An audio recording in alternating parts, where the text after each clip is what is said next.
Góðan daginn og velkomin á marsfund Space Iceland.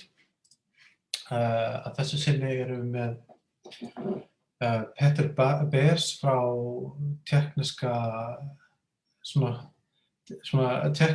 skrifstofu, geimvísindaskrifstofunni eða Czech Space Alliance. Og við viljum aðeins að fara yfir hvað þeir eru að gera. Þeirra starfið svolítið svipað hérna Space Iceland en auðvitað kannski sérhæðara því að iðnaðurinn þar talsvert stærri heldur en á Íslandi. En fyrst ætlum við að fundur verður á ensku að þessu sinni og fyrst erum við með svona smá tilkynningar hvað að gerast hjá Space Iceland. So, hi everyone and welcome to the March meeting for Space Iceland. It's always a pleasure to be here with you and we've been fortunate enough that quite a lot of people actually tend to watch live.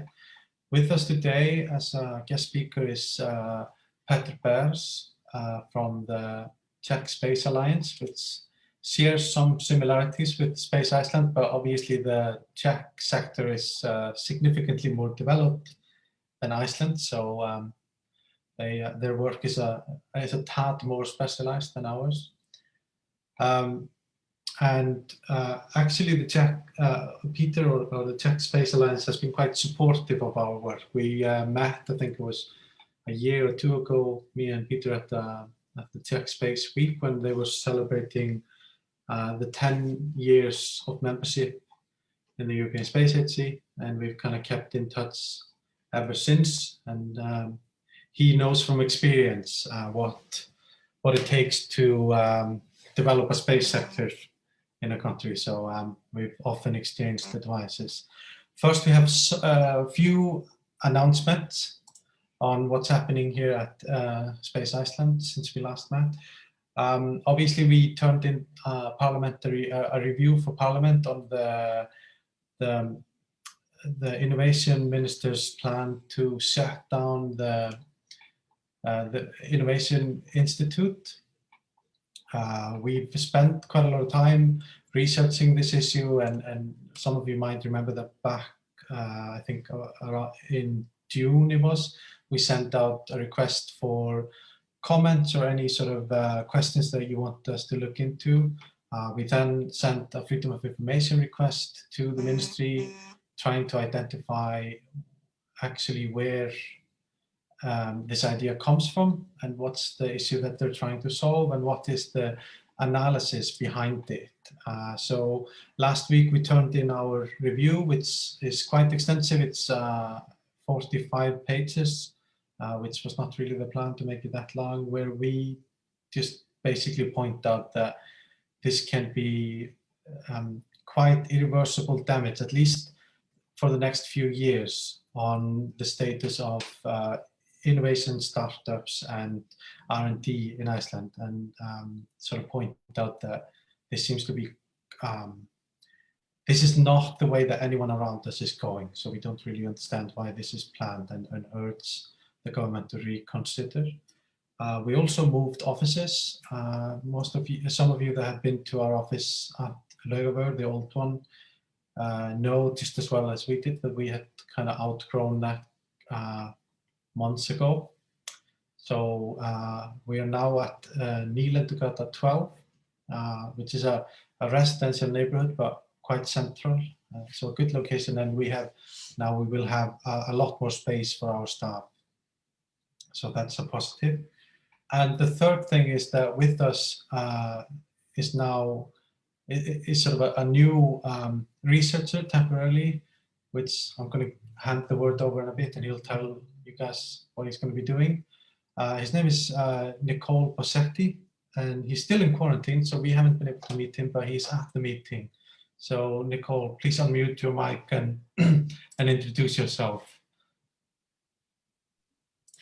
Good morning, everybody. It's an honor for me to be here and to start researching for Space Iceland. As Thor has already said, I'm still in quarantine, and I recently started my research project at Space Iceland on the analysis of the risks and also the potential of a future Icelandic space program. We are trying to put together cybersecurity and space security in Iceland. I come from the field of international relations, And now I'm specializing myself in space security at GIMO University in Moscow.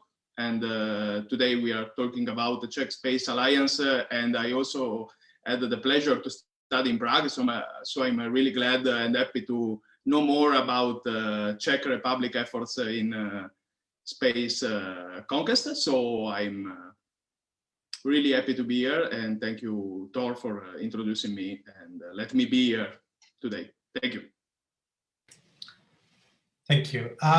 So that's pretty much it for us right now. I mean, work is on its way. It's frustrating, but we're doing well. There's one more thing that I would mention, perhaps, that space was a topic of conversation in Parliament yesterday when Helgi kind of pointed out that the government is not really enthusiastic about the Parliament's resolution from 2016 that we should join the European Space Agency, and not a lot has happened. He was also putting into perspective how much work there is in the sector here and how much is happening with few startups and public agencies utilizing space infrastructure. And also Svarmi, which is a member of Space Iceland, are now helping out with because of the potential volcanic eruption over the next few days.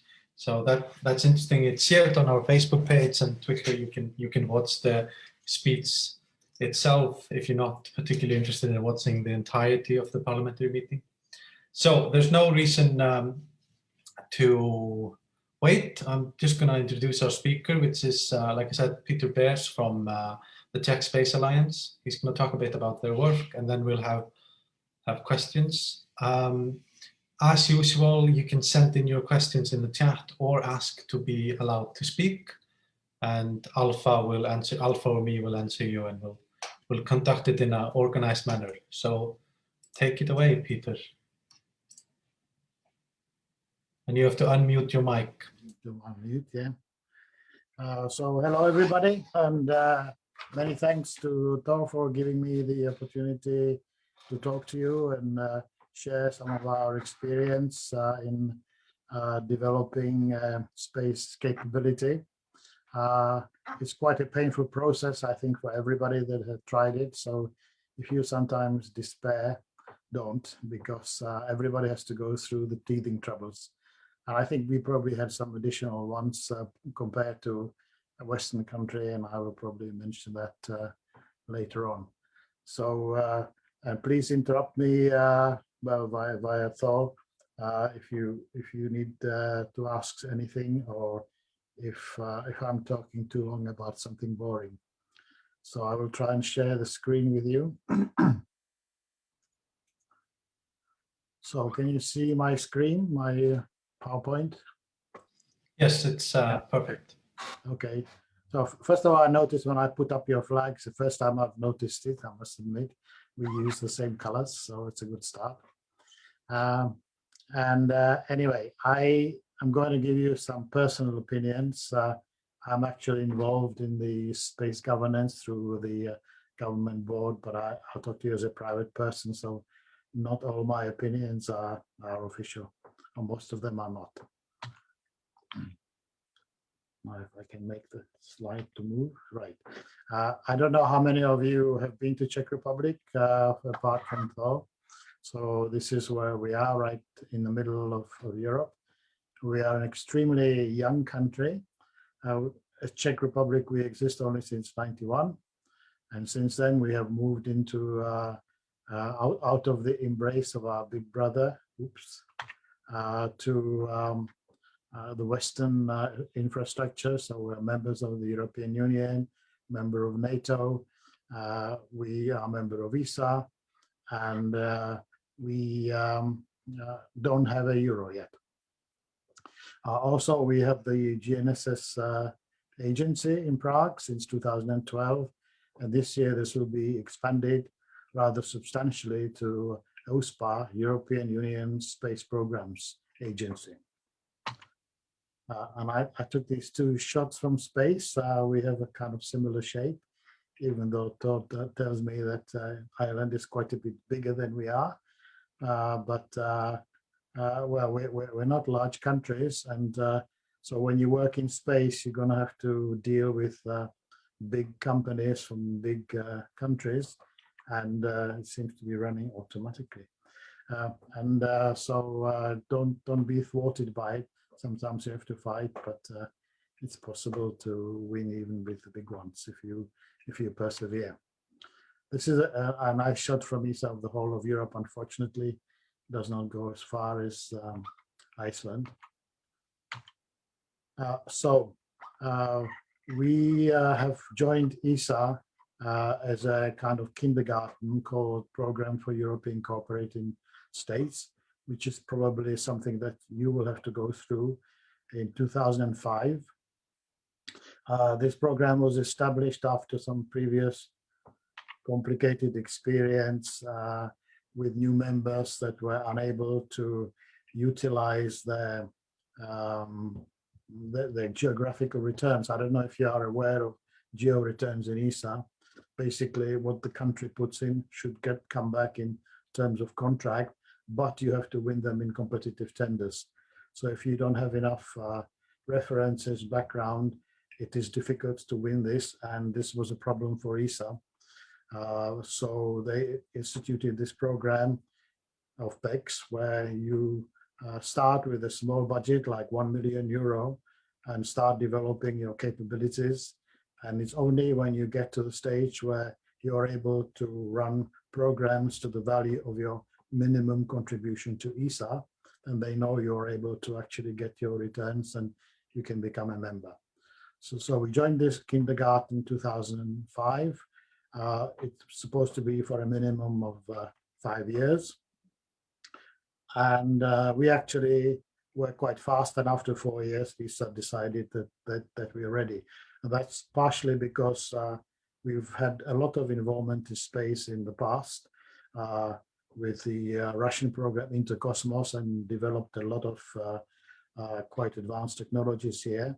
So we were not new to space, but at that time, it was not driven by sustainability or transfer of technology into normal life. It was politically driven, it was for propaganda. So coming to Issa was a very big step, not in terms of so much technology, but in terms of attitude towards space activity. I will say a little bit more about it later. So anyway, after 4 years, we were ready, and we were the first former Eastern Bloc to qualify for the membership. And in 2008, the former expressionists accede to the Issa Convention. And now we have kind of incubated, and we are capable of competing with companies which have a lot more experience and which sometimes are a lot bigger than anything we have in the Czech Republic. This is the development of our budget to Issa. As you can see, it's quite impressive. When we started the PECs in 2005, it was 1 million. Then the minimum was achieved in 2009 with 7 million. Now we are practically at 60. On top of that, there is another budget for Czech national program, which is also administered together with Issa. So the support of the government is very good, but it's not always been like that. The beginning was very, very tough. People were not interested. Politicians were looking at us like some crazy guys. But nowadays, so many people realize it's actually a worthwhile activity, and they talk a lot about return on the investment. This is a split of the budget now. You can see there's a huge part of the pie for basically Ariane 6. This is something which some of us were not really welcomed when it happened, because we knew it was going to be aimed at large companies that come from outside and are going to eat up all this budget, because they would not come unless there was a lot of money. But in fact, it had a positive effect for us little fish as well. And nowadays we are able to participate in Ariane 6 and software development. I mean, my company has got 8 people and we're doing 2 projects in Ariane 6. So most of the budget actually goes to foreign companies, but there is something for us, and that's good. This is probably, you know, this is the spread of Issa around, well, Europe and Canada. So you know very well that Issa is not an EU agency, as so many people think. So I hope that you're going to soon become a cooperating state and then a full member, and we can cooperate with you on projects and share our respective know-how. Space is really about international cooperation, and most of the Issa projects are international teams. So it's a very good environment to work in. Sorry. So now the Czech Space Alliance, we are a private trade organization, basically of SMEs, but we do admit large companies as associate members. We are now 16, we started as 4. And as a group, we win the majority of the geo return in Issa. The majority of the Czech budget goes. Sorry, my slide decided to run on its own, so I keep having to put it back. We also were co-founders of the Pan-European Association SME for Space, something that you might wish to look at. It's an association of national SME associations in Europe. So the reason why the association was initially created was related to what I mentioned earlier, that there was a difficult transition from the former viewing of space activities. It was seen by the old guard, if you like, as something which was done by academy, by universities, by state institutes, and industry was considered as something dirty and not belonging there. The initial few years, the governance was by private company called Czech Space Office, which many people still think is a Czech Space Agency. It's a private company run by one man, and it was run in a way which was not really very transparent.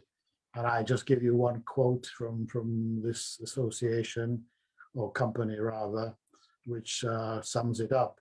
He once said, and this was this century, not in 1990, we will not allow our research money to go in the pockets of the capitalists. So that was a very common view among the existing space community, which was at that time largely academical.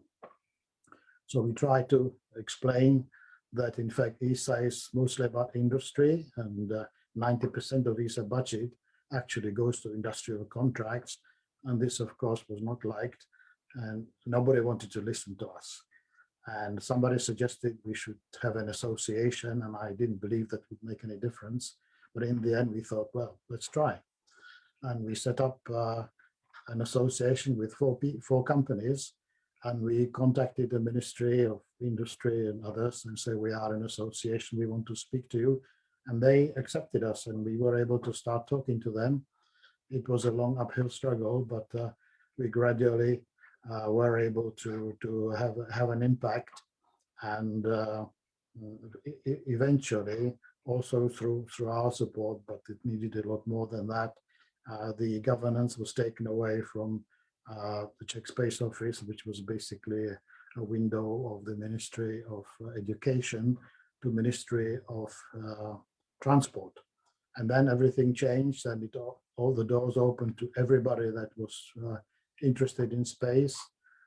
Later on, it closed for Czech Space Office because it didn't work. But basically now, the Ministry of Transport takes in everybody that is interested and listen to their needs and suggestions. And so we have a very good two-way communication.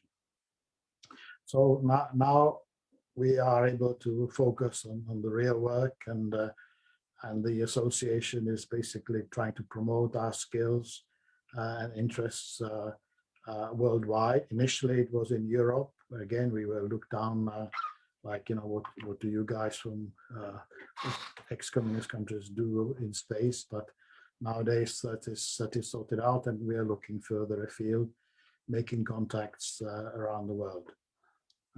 We work with associations, with agencies and other entities. Issa has given us tremendous support. They were really quite excited when we started being active, and they promoted us. They told everybody to join us. And later on, when other countries started looking at becoming a member, they were telling them, follow the example of Czech Republic, establish an association of industry, and well, take advice from them as well. So after that, we are being invited quite often to various basically East European countries, and we are able to share with them our mistakes so that they can avoid some of them. They don't have to repeat them on their own skin. So we organize missions abroad, and we've done quite a few of them, mostly in Europe, but we also went as far as Brazil or Japan or Thailand. And together with the Ministry of Transport, we organize events in Prague, where we invite the big primes or space agencies and organize B2B meetings.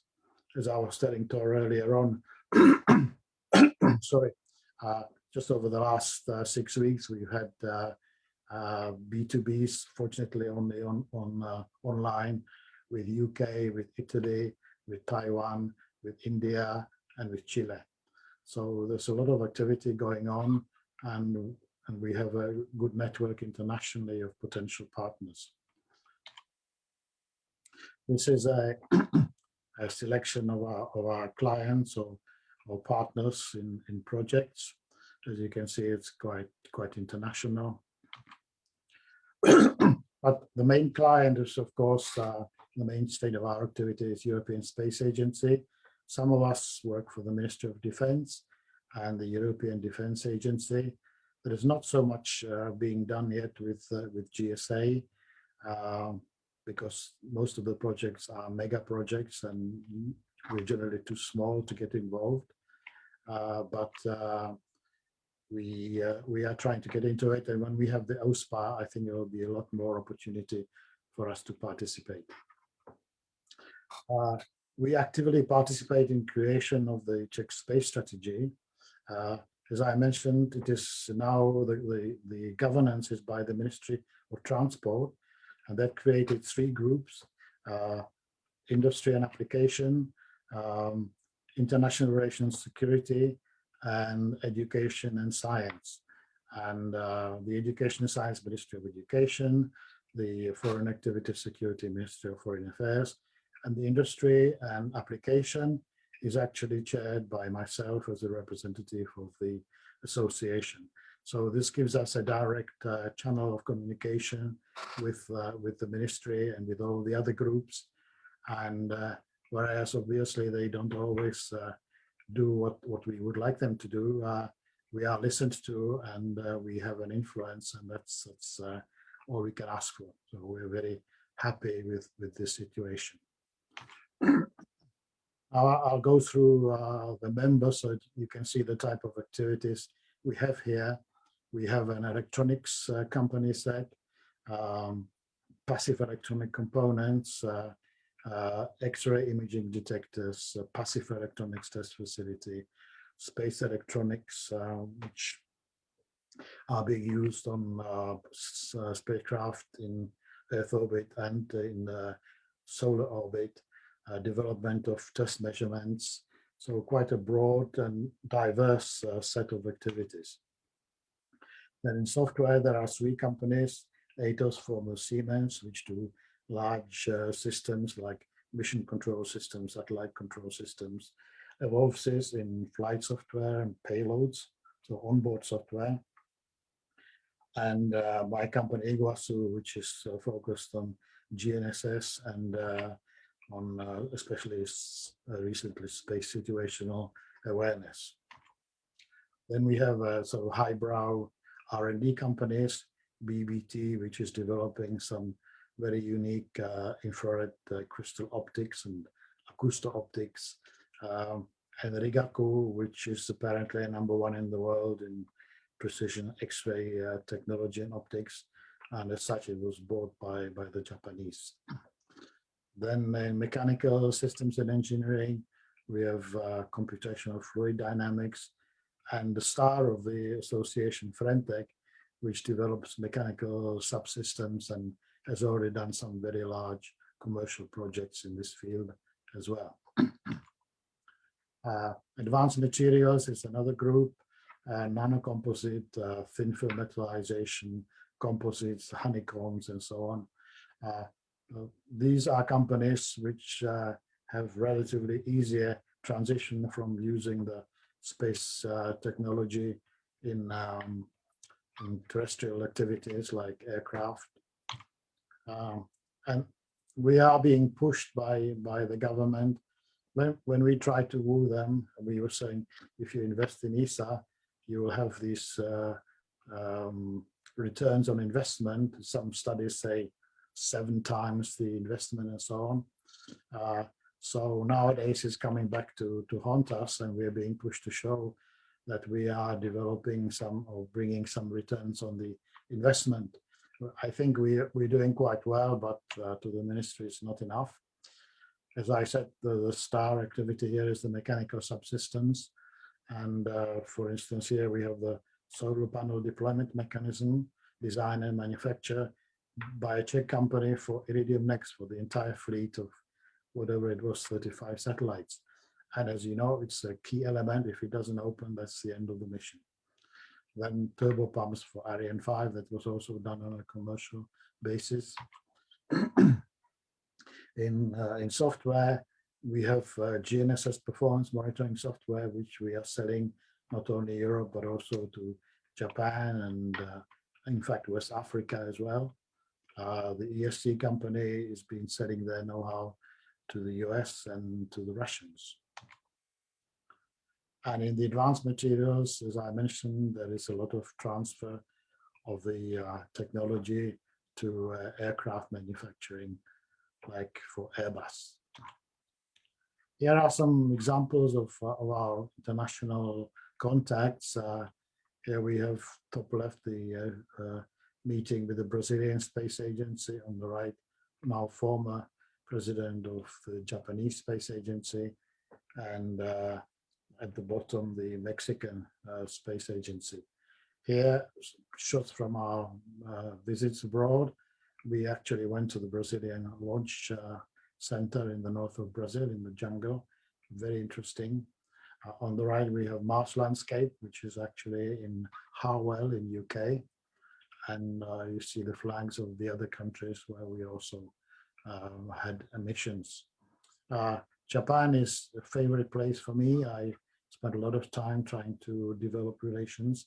I was there in 2008 for the first, for our first participation in Japan Aerospace. And since then, we've participated in larger and larger numbers ever since.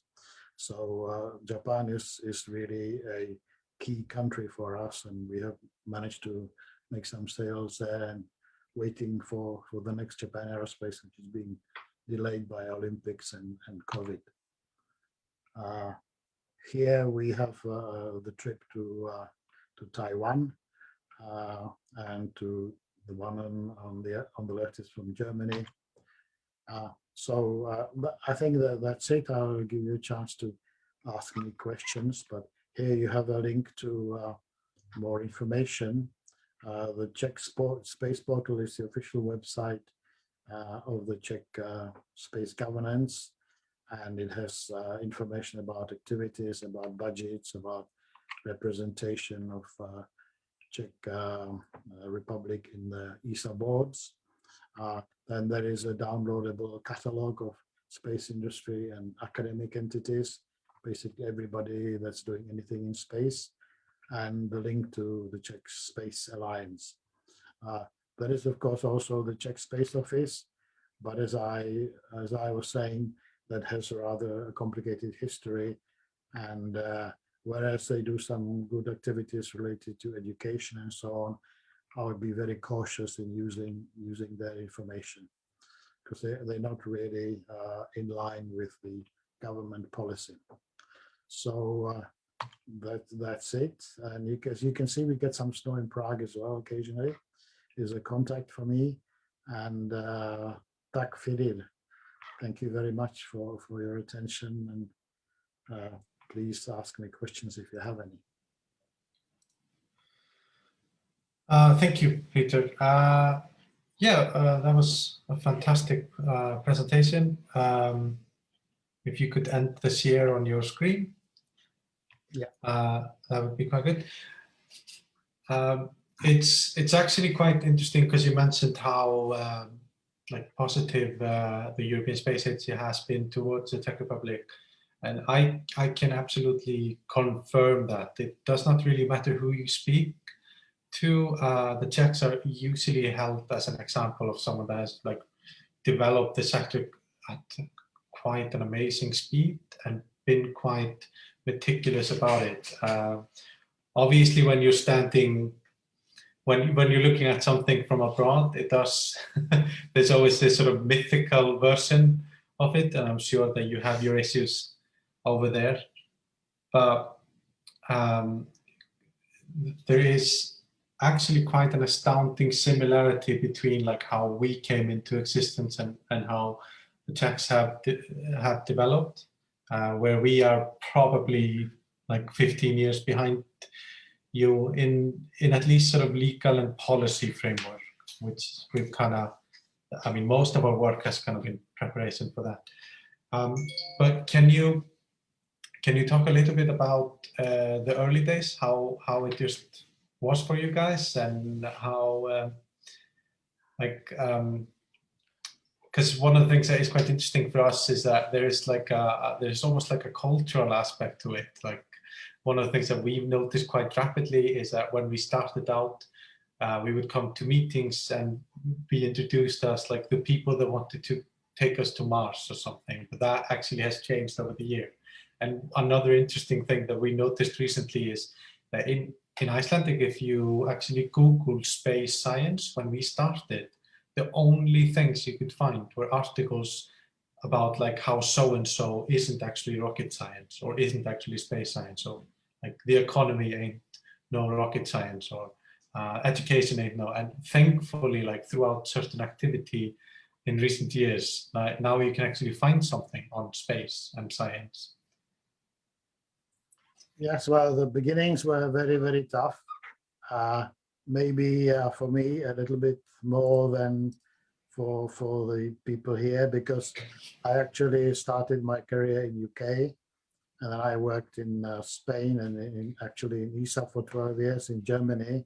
So I grew up in a context where space and Issa was established activity. Everybody understood it and appreciated the worth of it. Then I came here and I saw on one hand people kind of scoffing at it and ridiculing it, and are we going to send anybody to Mars, as you say? And then the other side was the academic community, where not everybody, but many, a majority of them, were extremely against industry. They basically thought that, no, we don't belong there. I even remember one international conference the Czech Space Office was presenting, and he was saying, I don't understand why Issa keeps talking about industry. What's industry got to do with space? They are there to make screws and boxes for us so that we can do our experiments, but they cannot do any research. And I think this kind of attitude is quite spread in this area of post-communist countries, because we see similar situation around us. And this was very dispiriting, because you try to talk sensibly and show them actually how the Issa budget is being used up, and it is 90% going to industry. But of course, they when they heard we're going to become Issa members, they thought, oh great, we got lots more money. And all of a sudden come these horrible capitalists and want to stick it in their greasy pockets. So this was very tough. And there was also political aspects, because the guy that was charged with representing Czech Republic in Issa by the Ministry of Education, which was at that time the responsible government body, he was a former collaborator of the communist secret police. And he actually hasn't changed. He continued to work in the same way. And there was a lot of lies and tricks and so on, which to me as a Westerner, in a way, and for him a traitor that escaped to the capitalists, it was an extremely difficult situation to deal with. And I tried to cooperate with him, but just not possible. So really the big break was when the governance went to the Ministry of Transport. I actually, all this time, I realized that it's impossible to work with Ministry of Education because of this one guy. I was pushing for Ministry of Industry, which seemed logical. I spent a lot of time talking to them, and they were very receptive, but never actually moved on. And then we came to the situation where one guy here called Karel Dobesh decided he's going to push Czech Republic forward as a seat for the GSA.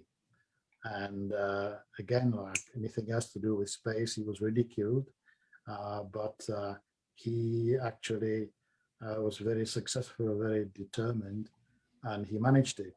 And because GSA was related to Ministry of Transport, to air traffic and so on, it was decided that the governance of space will go to Ministry of Transport. In the end, I was saying, I don't care if it's a Ministry of Agriculture, as long as it's somebody that is dealing with it in a fair way and opening up, transparent to everybody. And this is how it has worked. Now, nothing is ever perfect, but it works very well. So nowadays we have very good environment where we can communicate and we can express our opinion, and sometimes it's actually taken on board or in a modified way. So no, it's working very well, but it was a long road. I came here in 1997, and the first 5 years was just banging my head against the wall, trying to cooperate with this guy. And then when we joined Issa in 2000, the PEX 2005, it was still under the management of Czech Space Office, and it was still extremely complicated. I mean, as an example, the objective of the PEX is actually to develop industry capable of working with Issa. And when we joined, there were 3 companies which already had some experience because of their foreign relations. So one of them was in electronics, the other one was actually Siemens, and the other one was my company, which was originally belonging to a UK company. So from 2005, there were 3 companies that were able to actually work on Issa projects. We struggled because Czech Space Office tried to block us, but because we had the contact, we could go to Issa, and then Issa would come and stroke this guy nicely and so on. But any other company that came in and tried to offer a project, they were blocked. They were told, you know, this is not for you, you're not capable, this is a high-level research. So as a result, in the 5 years that, well, the 4 years that the PEX lasted, only one new company was added to this group of 3. By accident, it was a company related to this guy from the Czech Space Office. So it was actually amazing that we were able to get through this and go to the 6 million from 1 million in turnover, because it was basically done by these 3 companies, of which 2 were SMEs. This was probably the most difficult period that we went through. All right, thank you. So we have some questions, right? Please send your questions in the chat.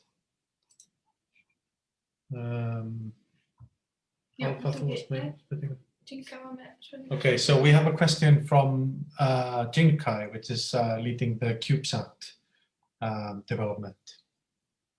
Chinkai, if you turn on your camera and you don't have to unmute your mic because we're in the same room. Hi. Yep. So the question is, as a small nation, and how Czech Republic handle the competition towards the space technology. I'm not sure I heard you fully. How Czech Republic handles competition? Competition. Yeah. Well, this is actually great goal of the process, which takes place after you become a full member. There is a period where 30% of the budget goes to supporting activities, which is actually even going to Issa experts that come and help. So they try to help companies, direct them in the right direction, and establish partnership between them and foreign partners. So it depended on the attitude. There were some people that said, no, we are Czech and we want to do Czech stuff. We don't want to give our technology to somebody else and try to struggle on their own. Some of them succeeded, but it was a tough job. For me, it was easier to actually partner with foreign companies because they were relatively open, and we could, first of all, we could get into projects a lot more easily because they would tend to win, whereas for us it was extremely difficult. And we would very quickly learn from their methods because you're involved with the team, and you basically boost your learning process very well. So I would personally recommend that you develop your competitiveness by working with foreign companies that have the skills, and making sure you establish a good partnership. Some of them obviously try to roll over you, but not all of them. It's possible, even with the big guys, to establish a good partnership and work with them and learn a lot from them. Did I answer the question, Chinkai? Yes, thank you so much. Okay. All right, thank you. And I can confirm that we've been quite, like, the thing that you talk about with openness abroad. I mean, it's kind of embedded in the industry too, like the need for international cooperation. So we've often been quite surprised how welcomed Space Iceland is. And it doesn't really seem to matter if it's like legacy entities or smaller ones. Nicole has a question for you as well. I'm gonna replace the spotlight on him, and you unmute your mic, please. Yeah, my question is that since more and more small, medium, and also especially large companies are engaged in space activities, and these activities are becoming more and more fundamental for countries and private actors. Today, the international community still lacks a common conduct code that brings together interest of private companies, national agencies, and also military of the many countries involved in space activities. All the attempts, like the one by European Union, has failed. And my question is, how do you think that this deadlock can be overcome? And I would like to know if, in your opinion, private actors are for real interested in coordinating their interests and policies with the scientific, civil, and military ones in Europe, and especially in the Western countries. Thank you. That's a very wide question. I start off with the cooperation between industry and the scientific academic world, because to me that is our greatest challenge, where the only thing where we're not really meeting the target in the space plan. And I think that I'm doing all I can to develop good relationship with the academy, and some other people are as well. But there is still a large body of kind of old-fashioned people that are not only not interested, but sometimes actively blocking it. So it's not so far back where there was a project which was cooperation between academy, industry, and the university. It was very much like by Issa, but the head of the university that was responsible for this said, I will not sign up this project because it's got industry. Take them out, and then I sign it. So this kind of thing still happen here, and it will take a long time, well, to take a few more years to get rid of it. I found a rector of a Czech Technical University, which is aware of the situation, or rather sees it similar as us in industry. And we are discussing organizing some events, kind of love-in between industry and academy, to try and develop better relationship and show to each other that we need each other. I mean, we need each other. We need the scientists, and they need us, both in terms of know-how and technology, but also the policy by Issa, where especially in the initial period in Issa, the projects are set out in such a way that it has to include academy and industry. So it was actually initially forced, and so it happened. But nowadays that it's not forced anymore, it is more difficult. And sometimes it's a matter of attitude. Sometimes it's also a matter of different way of working. We've had this experience of getting an expert in GNSS, which we really needed, and he was really, really good. We got him in the team. We told him, you know, that you have to do a lot of documentation. You have to fulfill deadlines. He said, yes, yes, yes, no problem. I've worked for EU, no problem. But when we actually got to a situation where we said, okay, what you are saying, what you're doing is fantastic, but we have to have a document, and it's got to be done by a certain date. And then everything broke down. I haven't got time. I don't need any documents because I have it in my head. So this project was actually halted by Issa for not completing the deadlines. And then they found us an academician from another country, which cost 3 times as much, but with him we finished it. So these kind of things happen still all the time, but there are more and more cases where the universities work well with the industry, but it's still not as good as I hope it will be. And as I said, we're planning of doing some events. So far, when we had events, we had either industry events or presentation of Astrium or something where everybody was invited, including academy. But we've never had an event where the industry and the academy talk to each other. This is what we're trying to set up and try out. So that was one of the questions. What was the other one? Can you remind me? I was asking you if you had an opinion on how to overcome this lack of communication between the many interests in the international space community. Because nowadays we are still working with agreements that are 60, 70 years old. And sometimes, in my opinion, interests are conflicting together. So if you have yes, it's inevitable. It will be conflicting, but because we started off in such a very difficult situation, we see the cooperation and the support within European Union is really quite good.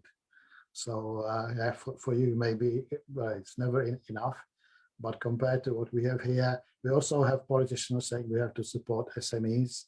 But when it comes to any support, they will not do anything, absolutely nothing. They support the big guys. As I showed you in the budget, a huge slice of budget was added, which was basically for large companies, because they want to see a large company. They are not really interested in SMEs. Whereas in EU, we do see specific help.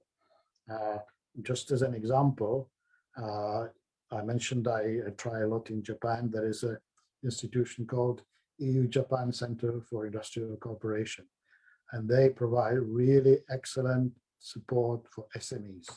They organize events, with Japanese space industry. If you are from an SME, you get support for the travel, basically travel expenses. When you get there, they help you, they introduce you to JAXA or some of the large companies, NEC, on a high level. And in my case, they helped me decisively to be able to sell the software to a government institute. And we are a company of 8 people, and you have this international institution that actually sits down with you, and supports you, and arranges meetings for you and canvasses for you with the Japanese government.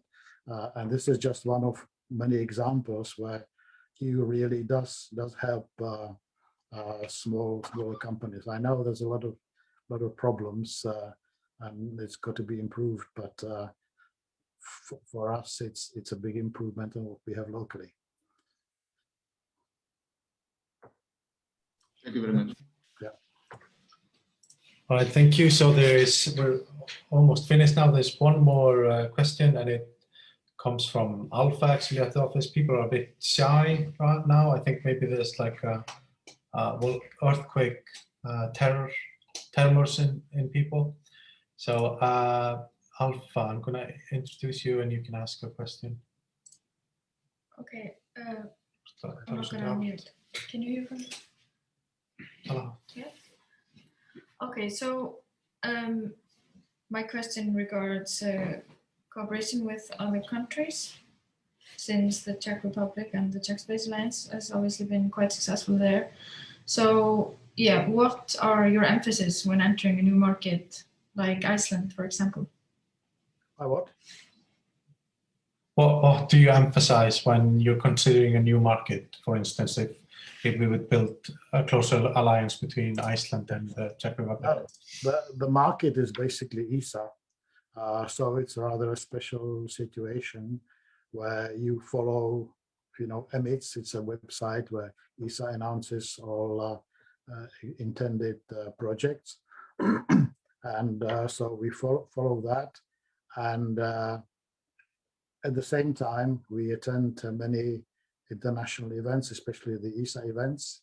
Okay, nowadays not so many, to meet people and exchange interests and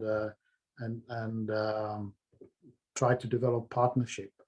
And you have to do that. It's not enough. You go once and you meet some company, you tell them how wonderful you are in something, and then you don't expect that they will remember you in a year's time when there is an ITT invitation to tender in Issa where you would fit in. You have to keep it up. You have to keep reminding yourself and keep reviving the contacts. And then you follow the M.Sc, the website, you see a project that's interesting, and you contact these companies that you think would be good to share the bid with, and you develop, if it works out, you develop a joint project. But conversely, very often it happens nowadays after years of effort that actually those companies, even big guys like Thales or Airbus, will contact you and say, hey, you guys, we would like to have you in our consortium. And I must say that it's not, we don't think it's because we are so wonderful they need us, but there is another aspect to it, that Issa expects a good geographical distribution of the projects. So they would not like it if Airbus does a project and everything is done by Airbus.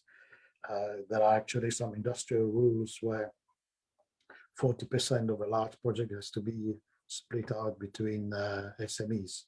So this is the way we find most of our business.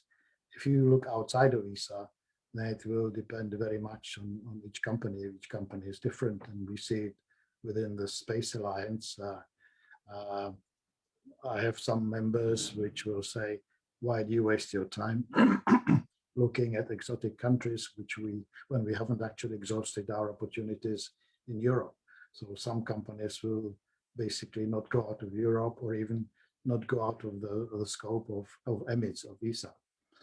So it depends very much. Also depends what you do to some extent. Some things are easier to promote. And again, this international promotion is a matter of going to exhibitions and meet companies. And in some places, also you can get support from the embassies. I don't know how it works in Iceland, but for us for Czech Republic, there are some embassies, some ambassadors or commercial attachés which are extremely helpful and even come with their own initiative, and others that will not help you at all. So you try and keep up with the good guys, and when they move to another country, you keep in touch with them and looking for opportunities through them. They will not get you projects, but they will let you know of some events going on, organize an event. We have made a number of presentations of Czech Space at different embassies. So this way we develop the awareness of that country of what we do, and also develop this partnership of friendship. As we were talking with Thor earlier on, it's not only what you offer technologically, it's important to have a good personal chemistry with the people. So again, some people will say, okay, I will send my brochures to Czech Trade, our trade agency, to an exhibition, and they can see there what we do, how great we are. Well, and the people will just take it and throw it in the bin. What you need to do is to meet the people in person and develop a good rapport with them. Doesn't always work, but that's the aim. Some countries are easier than others as well. Well, thank you. How is Iceland in this respect? Are people easy to? Is everybody nice as though that you meet him and you can talk about anything, and or are people more restrained? I think, I mean, there's an exceptionally high level of trust in Iceland, so a social trust. So we kind of conduct a lot of things informally and sort of a person-to-person thing. And because of the small size, I think we kind of have this tendency to believe that everyone kind of knows each other. So it can sometimes be a bit challenging to propose like a more structured network. Like, for instance, what Space Iceland does is that we kind of manage and research and try to kind of document the network and manage meetings like this and such, which often can seem a bit strange because everyone is supposed to know each other. But and that's what we've found. But generally, people are quite open. But as a result of this idea that like we all know each other, one of the things that we realized when we were starting, for instance, is that actually relations within the sector in Iceland is sometimes actually better from a one player in Iceland to some foreign entities or network than domestically, because there hasn't been this sort of like a key vehicle which we're trying to be. But generally, people here are quite open to cooperating, but it's this culture of informality that can be a bit challenging for someone that isn't from here. So, well, thank you, Peter, for coming. I just want to say that for those that don't know that, like I said, Peter has been very supportive of our efforts. He sometimes sends me, for instance, like cheerful emails where he says, don't be too frustrated by this, just keep on going. And that's been quite good. And the Czech Republic in general, the Czech space sector is something they can be proud of, and it does have a good standing all over the world. Obviously, the Czech Space Alliance is more upstream related, while the downstream is part of the sector, but like not necessarily, you guys are not necessarily as involved with that. That's right. Am I right? Yeah. And so maybe at a later time we'll have someone from the downstream section of the sector to explain, kind of talk about some of the victories that they've had there, because that's also quite impressive, a lot of it. And another aspect, which is why we've kind of mentioned the Czech Republic, and some of you might know that we talk about the Czech Republic quite a lot, is the fact that the Czech Republic does advise quite a lot of countries. I mean, Estonia, I know that they sought some advice from you guys, and Estonia did join and become a member quite rapidly. Slovakia obviously works closely with you guys. Hungary, which has had some issues. And so the Czech Republic is well known for having done this very well. And there's a lot of advantages in keeping a close relationship, which we've tried to do over there since we started. But thank you. I'm just going to quickly tell everyone what we'll have at the next meeting. Alpha, if you can remind me the date of it, that would be great. It's on April 8th. On April 8th, next month, the same time, so 13:30 GMT. We'll have Hugrun, our Icelandic terminologist. She helped us build a start building a database of Icelandic terminology for space last summer. One of the issues that we face is that actually it's more challenging for us to write press statements and reports and sort of general knowledge in Icelandic than in English, because the working language here is English most of the time, and a lot of space-related terminology just simply doesn't exist in our language. So we started this sort of project with the Icelandic Institute, the Institute for Icelandic Studies last summer, and she's going to talk a bit about that and how the database is going and where we're going to hope to take it.